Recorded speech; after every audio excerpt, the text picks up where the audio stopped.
একাংশ সংবাদ মাধ্যমত কিছু পূৰ্বে এটা বাতৰি প্ৰকাশ হোৱা দেখিবলৈ পোৱা গৈছে। আসলতে দুলিয়াজানৰ এটা বিএন সিং পেট্ৰল পাম্প নামৰ পেট্ৰল পাম্পটোত কালি এক দুৰ্ঘটনা সংঘটিত হয়।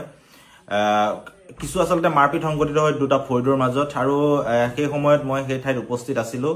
আৰু লগে লগে দুইটা ফৈদৰ মানুহ আসলতে চিনাকি বিহাৰী সম্প্ৰদায়ৰ দুটা ফৈদৰ মাজতে গোটেই কাজিয়া পেচাল হৈছিল। তাত আমাৰো বহু চিনাকি লোক উপস্থিত আছিল, আৰু মই সেই সময়ত গৈ ডিপুটোত উপস্থিত হৈ তাত হৈ থকা কাজিয়াখন আসলতে অতৰাবৰ কাৰণে চেষ্টা কৰিছিলো। আৰু ভিডিঅ'টো যিসকলে প্ৰত্যক্ষ কৰিছে তাত দেখিবই মই এটাও মুখেৰে মাত মতা নাই। তাত সকলোকে কেৱল হাতেৰে অতৰাই মেলি পঠিয়াই দিছো, আৰু তাত উপস্থিত থকা যিকোনো মানুহক সুধিলে এই বিষয়টো গম পোৱা যাব। গতিকে মোৰ নেতৃত্বত বা মই সেই ধৰণৰ কিবা অভিযোগ যি উত্থাপিত হৈছে, সেই অভিযোগ আসলতে এগৰাকী জনপ্ৰতিনিধিয়ে নিজৰ ৰাজনৈতিক অস্থিৰতাৰ কাৰণে বা নিজৰ ৰাজনৈতিক ভেটি হেৰুৱাব এনেকুৱা ধৰণৰ আকাংক্ষাত আহি পেলাই এনেকুৱা ধৰণৰ কাম কাজবিলাক বিভিন্ন লোকক ফোন যোগে মেছেজ যোগে কৰি থকা আমি দেখিবলৈ পাইছো। গতিকে এইবিলাক নকৰিবৰ কাৰণে আহ্বান জনাইছো। তাত যিসকল কালি উপস্থিত আছিল সেইসকলে গোটেই বিষয়টো জানে, আৰু মই সকলোকে এৰুৱাই পৰিস্থিতিটো সাম কাটিবৰ কাৰণে চেষ্টা কৰিছিলো, কাৰণ সকলো আমাৰ দুলিয়াজানৰ চিনাকি লোক আছিল। গতিকে তাত মই উপস্থিত হৈ কাজিয়াখন এৰুৱাটো মোৰ দায়িত্ব বুলি মই অনুভৱ কৰিছিলো। আৰু তাত যদি কোনোবাই ভিডিঅ' কৰিছে,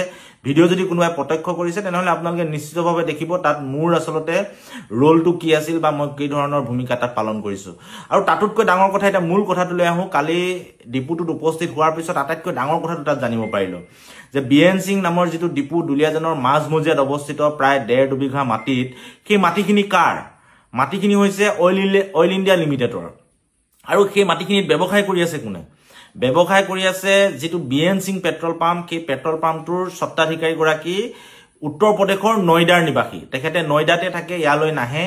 নয়দাত থাকিয়ে তেখেতে ইয়াৰ পৰা লাখে লাখে টকা ঘটি আছে। ইয়াত কাৰোবাক ডিপুটো চলাবলৈ দিয়ে, তেখেতসকলে চলায়, আৰু যিটো লাভ হয় মুনাফাটো তেখেতসকলে পঠাই দিয়ে। এতিয়া আমাৰ নয়দাৰ পৰা আহি ইয়াত কোনোবাই ব্যৱসায় কৰিছে, কিবা কৰিছে, এই ধৰণৰ কথাত আমাৰ একো আপত্তি নাই। সকলোৱে ব্যৱসায় কৰিব পাৰে, অসমৰ বিভিন্ন ঠাইত, ভাৰতবৰ্ষৰ বিভিন্ন ঠাইত ব্যৱসায় কৰিব পাৰে, কোনো ধৰণৰ আমাৰ আপত্তি নাই। কিন্তু এতিয়া মূল কথা হৈছে যে নয়দাৰ পৰা উত্তৰ প্ৰদেশত থাকি যদি দুলিয়াজানৰ মাজমজিয়াত য'ত তেল আন্দোলনৰ শ্বহীদ হৈছিল তাৰ কাষতে 2 বিঘা মাটি লৈ যদি ৰাজ সিঙে নয়দাত থাকি পেলাই ইয়াত ব্যৱসায় কৰিব পাৰে, তেনেহলে অইল ইণ্ডিয়া লিমিটেডৰ মাজমজিয়াত এনেকুৱা বহু খালী মাটি আছে, যিবিলাক খালী মাটি অইল ইণ্ডিয়া লিমিটেডে আমাৰ নিবনুৱা যুৱক যুৱতীসকলক প্ৰদান কৰিব লাগে, ব্যৱসায় কৰিবৰ কাৰণে প্ৰদান কৰিব লাগে। আৰু যি ধৰণে ৰাজ সিঙক যি চুক্তিৰ আধাৰত লিজত প্ৰদান কৰিছে, একেই চুক্তি একে আধাৰতে আমাৰ অসমীয়া যুৱকসকলকো প্ৰদান কৰিব লাগে। গতিকে মই সকলোকে খালী মাটি চাই অইল ইণ্ডিয়া লিমিটেডক যিকোনো ধৰণৰ ব্যৱসায়ৰ বাবে তেখেতসকলক পৰিকল্পনা কৰি সেই মাটিসমূহ লিজত দিবৰ কাৰণে আবেদন কৰিবৰ কাৰণে আহ্বান জনাইছো। এইসকলক সকলোকে চকু ৰাখিবৰ কাৰণে আহ্বান জনাইছো। আৰু আমিও এই বিষয়টোত আসলতে আমাৰ প্ৰাপ্যবিলাক, অধিকাৰবিলাক আমি আজৰি আনিব লাগে।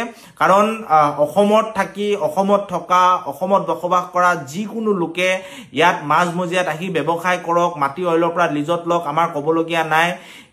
নয়দাৰ পৰা আহি তেখেতে ইয়াত যদি মাটি লিজত ল'ব পাৰে, আমাৰ তাত কোনো আপত্তি নাই। কিন্তু আমাৰ দুলিয়াজান, অসমৰ যিকোনো যুৱকে দুলিয়াজানৰ নিচিনা এটা ঔদ্যোগিক অঞ্চলত ব্যৱসায় কৰিবৰ কাৰণে বিভিন্ন ধৰণৰ পৰিকল্পনা হাতত থাকে, কিন্তু টাউনৰ মাজত এডোখৰ মাটিৰ অভাৱত সেই কাম কাজবিলাক কৰিব নোৱাৰে।